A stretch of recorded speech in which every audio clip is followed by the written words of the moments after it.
All right, so we're going to go through an abbreviated version of Camp Sunshine here, just a couple examples to get everybody going and back on the same page, especially if you were absent. So in terms of Camp Sunshine, we start by looking at the bus that's coming in. We see that we have bus carbon coming on in. Ooh.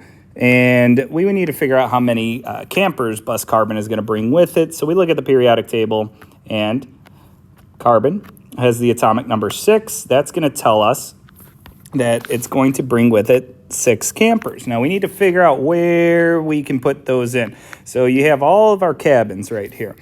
Now our campers are pretty particular. The campers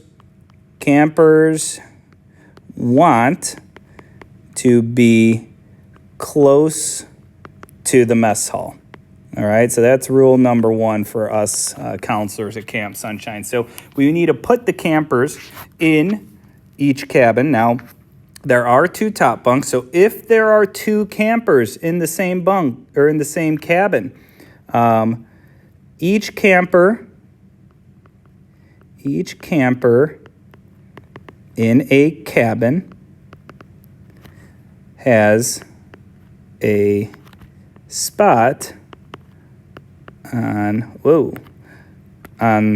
the top bunk and bottom bunk.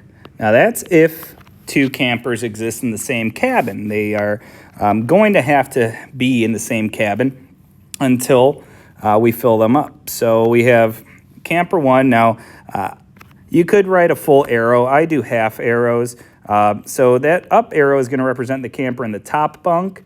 And then because we need to fill that up before we go to the next dirt road, we have a camper with them in the bottom bunk. Once we fill in the campers, we go on to the next cabin, and we see the next cabin is 2S. So 1 camper is going to go in the top bunk there, 1 in the bottom bunk there. And then we continue until all of our campers are accounted for. Now, when we get to something like the P cabins, you'll notice that there are 3 cabins that exist there. That means that we can put up to 6 campers in total in the P cabins. However, the final rule for our campers is campers do not double up unless needed. All right, what does that mean? Well, I have 2 campers left over here that I need to account for. 1 is going to go in that top bunk. So instead of putting another one in that cabin with them, that last camper would much rather be in a separate cabin by themselves on a top bunk. So now we can see that we have all 6 of our campers accounted for there. So what's the full address? So we want to send mail home. And then we need mail to be able to come back to us, so we need an address. Well, our address is based off of the campers and where they are at in those cabins. So we see that we have the 1S cabin always first. We have 2 campers in the 1S cabin. We then go to the 2S cabin, and we have 2 campers there. And then we end up in the 2Ps. So we have further and further along our roads, we have different cabins that can fit different amounts of campers. So we see that we end there, and if we look at adding all of those superscripts up, which represent our campers, it should give us 6, which that's what we ended up having at the beginning, which is awesome. So that's a way to double check that you have the right number of campers there. And then this abbreviated address. So the abbreviated address is something that's going to help us more with campers that are going to be in more amounts, buses that are coming over with a lot more campers than we have right here. But we can still do it with bus carbon. So we look, and the abbreviated address is always going to be based off of, it's going to be based off of the noble gas that comes before that. So all of the noble gases are in this far right group. This far right group, that is the noble gases. You have those labeled on your periodic tables, or at least you should.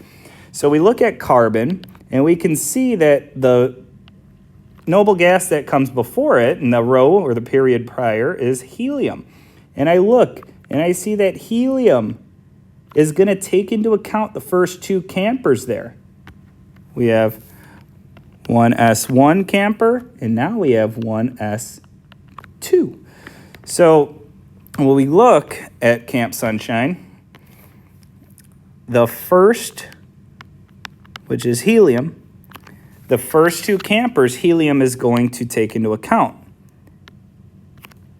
So helium accounts for those first two, and then I tack on whatever in my address is left over. In this case, it is the 2S2 and the 2P2. The number of campers who live on the furthest road, those are what we call valence campers. And that's going to be the campers, the amount of campers that occupy the furthest road. Now notice, all of the roads are numbered. We have road 1, we have road 2, we have road 3, so on and so forth. So the furthest road occupied is road 2. Road 2 has a total of 4 campers in it. 2 in the S, 2 in the P's. And that is our carbon bus. So let's try another example. So let's go to potassium, all right, potassium.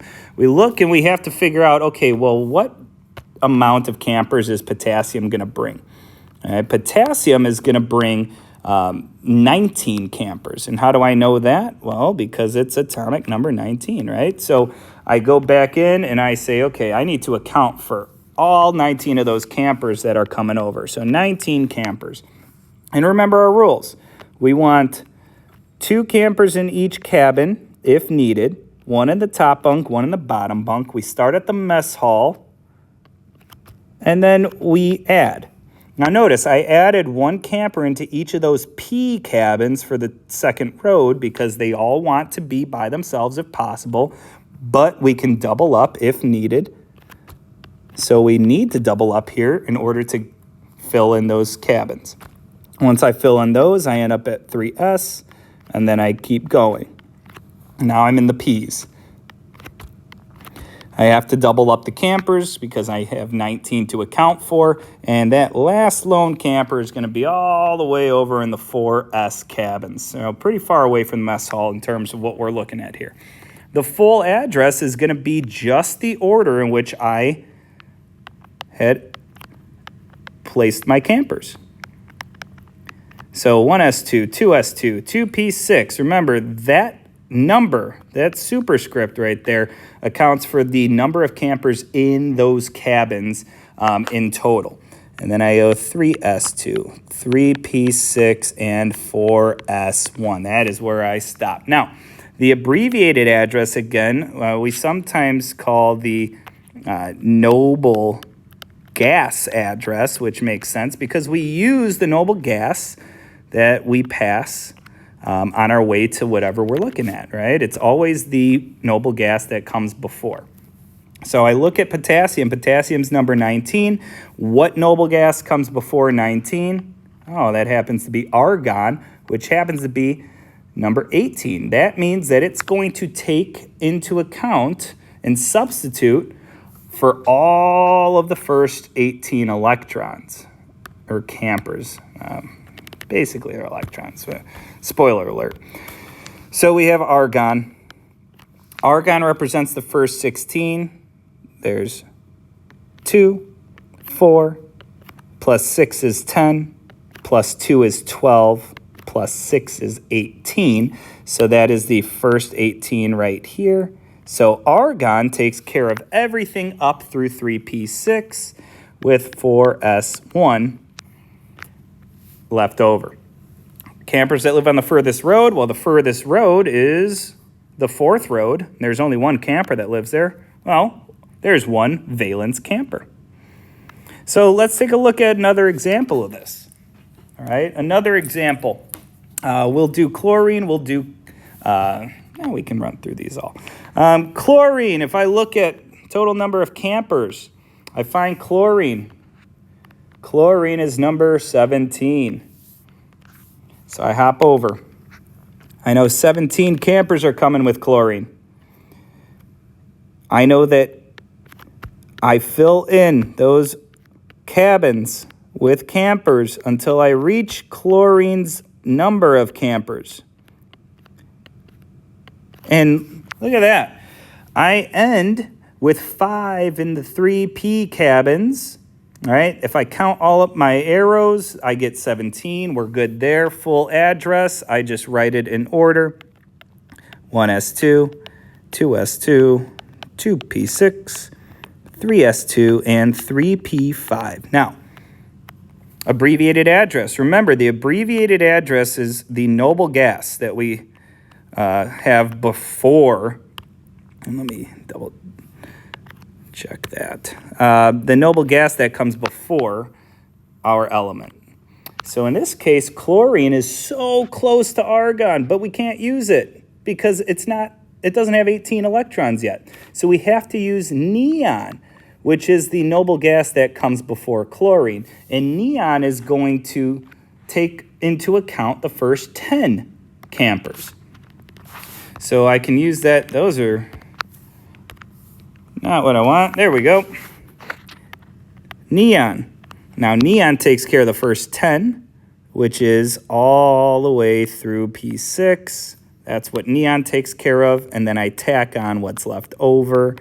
And number of valence campers, those outermost campers, the ones that are on the furthest road. Well, the furthest road is road 3. There's a total of 7 there. Funny thing is you should be able to see chlorine. You should be able to go all the way up and see that there should be 7 valence campers in chlorine's group. And that goes for all of them. Patterns. All right. Silicon. Silicon, we are going to have 14 campers. All right, we're using the periodic table to figure that out. These are arrows. They're just half arrows. You can draw full arrows if you want. And notice, some of us might be tempted to put that last camper into that first cabin. We cannot do that. Why can we not do that? Because they want their own cabin if possible. Therefore, we need to separate them. They are picky campers, they are. Full address in the order in which we place them. 2p6, 3s2, and 3p2. The abbreviated address. Notice silicon is in the same row as chlorine, which means that they should be using the same noble gas, which means that it's going to take into account the same amount of electrons or campers. Again, spoiler alert. And we end up with tacking on whatever's left over. How many valence campers? Should be 4, right? 2 and 2 is 4. And we should be good there. And we'll do calcium. Calcium is 20. Use the periodic table to find that atomic number to help you figure out how many campers are coming. And again, I'm putting in... Don't do what I did just now, but I already knew that they were all going to be filled. But again, every camper wants their own cabin. So we end up at 4S2, and then we write in where we drew all of our campers so that we have an address to send home and all that fun stuff. And we end with 4S2. Now notice the abbreviated address here. Calcium happens to be in the row below chlorine and silicon. So with that being the case, with calcium there in row 4, we're using the noble gas in row 3, which is argon, which is going to take up the first 18 campers. Oh, keep doing that. So we hop over argon. Argon, first 18, that happens to be all the way through P6. Now you'll notice a pattern here. All right, the pattern is that the noble gases all end with a P6. A P6. All right, and that's across the board. Aside from helium, which of course is the exception, all of these noble gases from neon down end at P6, and I'm going to kind of show you what I mean by that here in a second. Keep doing it. Think I'd learn. How many valence campers? Well, the furthest road is 4. There's only 2 there, 2 valence campers. We should be good there. Now, what did all that mean? All right, well, the bus is bringing a certain element, an element of a busload of campers. And those campers are the electrons. Now, you might have been like Mr. H. There was the atomic number, right? I thought that was the number of protons. Well, remember, in an atom, protons equal electrons, right? So when we're talking about these campers, remember, the campers are the ones that exist outside of the nucleus, which is our mess hall. So we can't be talking about the protons because the protons are in the mess hall. They're in the nucleus. The electrons just want to be by it. The cabins are what we call orbitals, right? We have orbitals S, P, D, and F, but we really won't talk about F.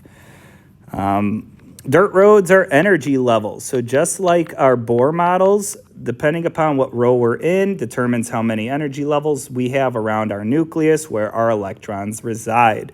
Camp diagram is what we call an orbital diagram. Those are our diagrams of putting those campers in their cabins, and the address that we came up with is what we call electron configuration. Now, electron configuration, that idea of configuration is just where those electrons are and how they're organized within an atom. And again, it's a very much so an estimate from us. We really never know where an electron is, but we can use the electron configuration to have a good idea of where we can find those electrons. So what we're going to do here is do some examples that don't involve those diagrams. So for number of electrons, 23, I know that it's 23 because that is vanadium's number. Now, look at this.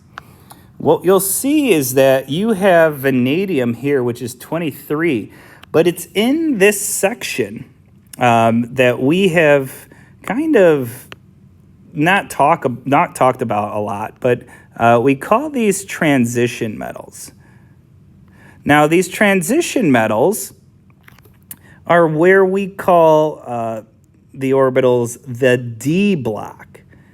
Now, what is significant about that? Well, the D's are what we call, this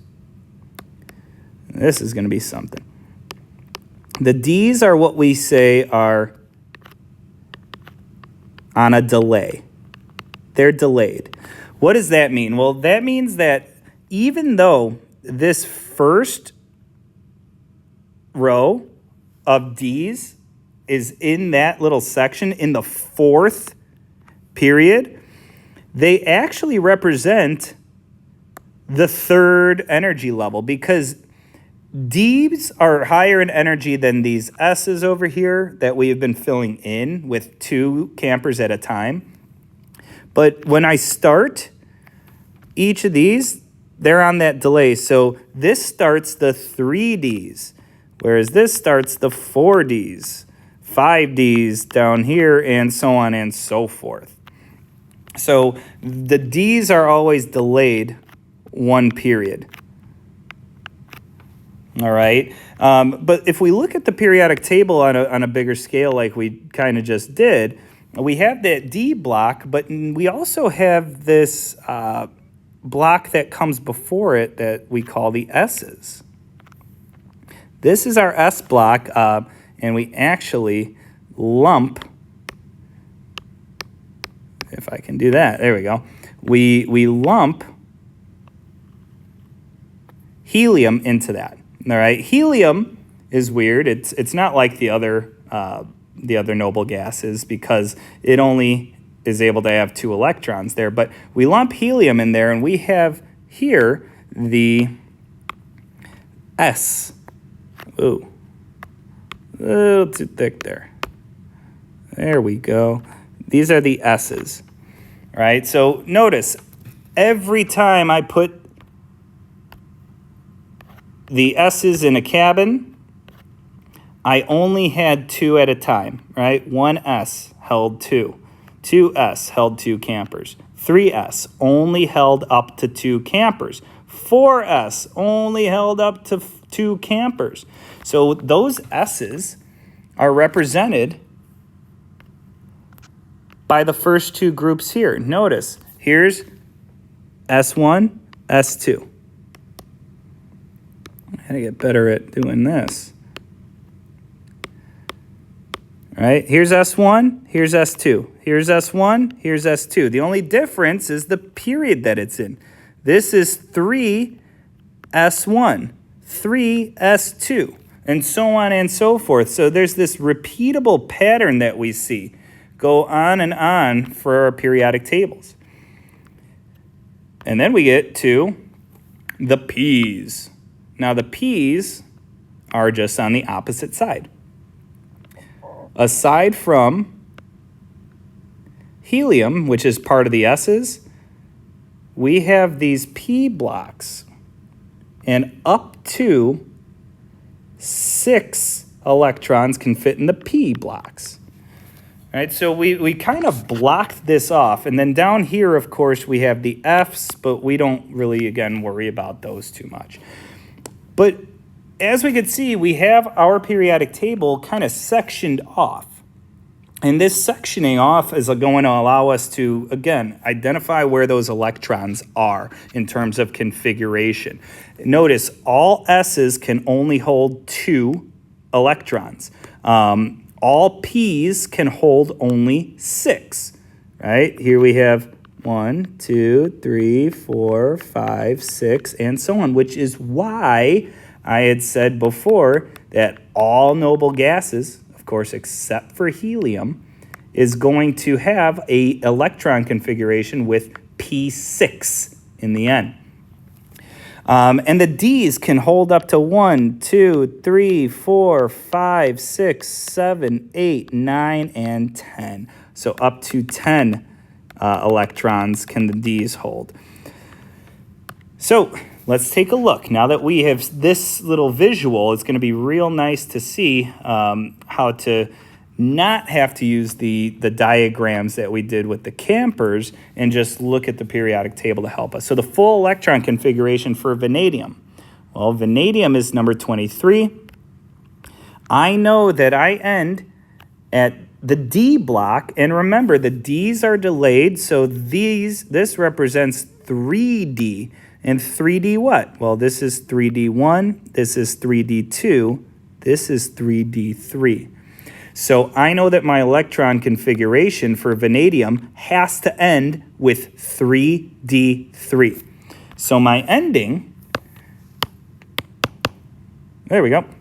My ending is going to be 3D3, but I have to include everything that came before it, just like I did down here, right? So that's what I'm going to do.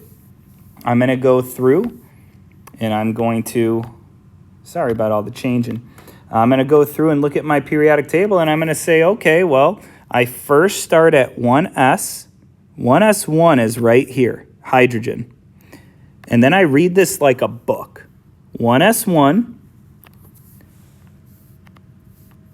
1s2 is helium. Once that's filled up, I move to the next row.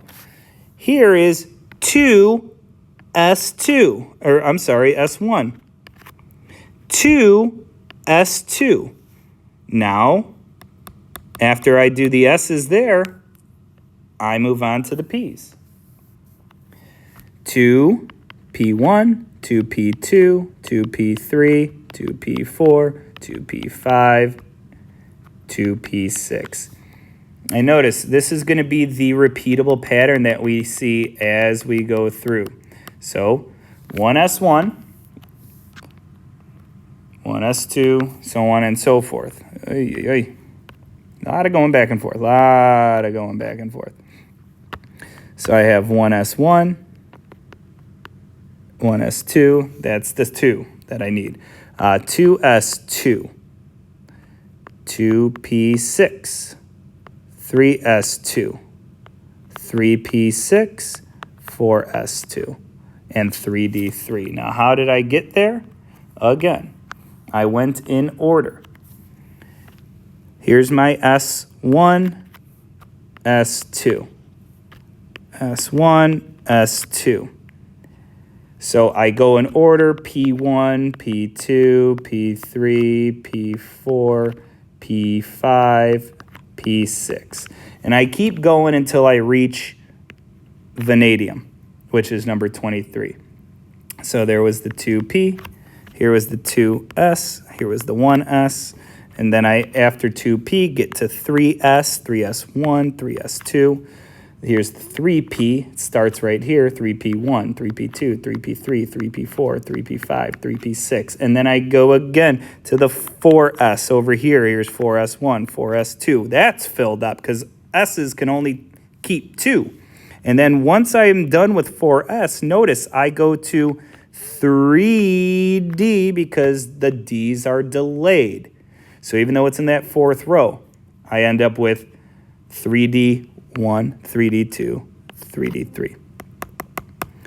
All right, so that's how you can use this periodic table to help you out and not have to draw every individual electron because, as we can see, that can be time consuming. So it's better to be able to use the periodic table that way. What's the abbreviated version? Well, we use the noble gas that comes before vanadium. The noble gas that comes before vanadium happens to be argon, right? It's always the noble gas in the row before. Argon ends at 3p6. So I know that my noble gas configuration, which has argon takes into account everything through 3p6, and then I tack on what's left over. All right, I can do the same thing for germanium. Germanium is 34. All right, I find germanium on the periodic table. Get rid of that, get rid of that, get rid of that. Germanium is, it's 32. It's 32. So because it's 32, I look at where it's ending. Well, it has to go all the way through the 3 Ds, and then it gets to the 4 Ps. Here's 4P1. Germanium is 4P2. So I take into account all of those electrons that come before it, and I go in order, and I go 1S1, or 1S2, 2S2, 2P6, 3S2, 3P6, 4S2, and after the 4S, we see that we get to the 3Ds. We see that I passed the 3Ds, which was a total of 10, and then I end up back at the 4Ps and 4P2. Noble gas, well, argon, again, is the noble gas that comes before germanium in that row. It's going to take into account everything up through 3P6, 4S2, 3D10, and 4P2 are left over. All right, we can do iodine as well. Iodine 50, and this one should have been changed, 32. Iodine 53, I believe. Look at that, 53. So we look at iodine. Now, iodine is in the P section. Well, what row? It's in row 5. The P's aren't delayed, only the D's are. So when I start row 5, it's 5P. Indium is 5P1. Tin is 5P2. 3, 4, and 5. So I should end at 5P5. I have to include everything that comes before it. So I end up with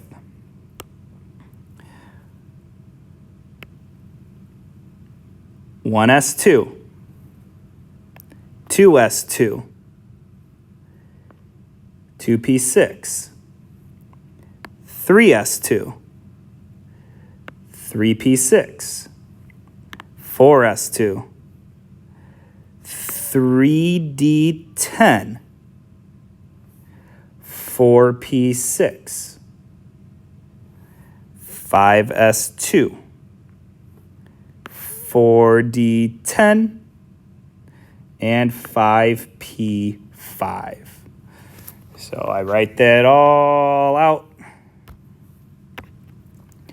1s2, 2s2, 2p6, 3s2, 3p6, 4s2, 3d10, 4p6, 5s2, 4d10, and 5p5.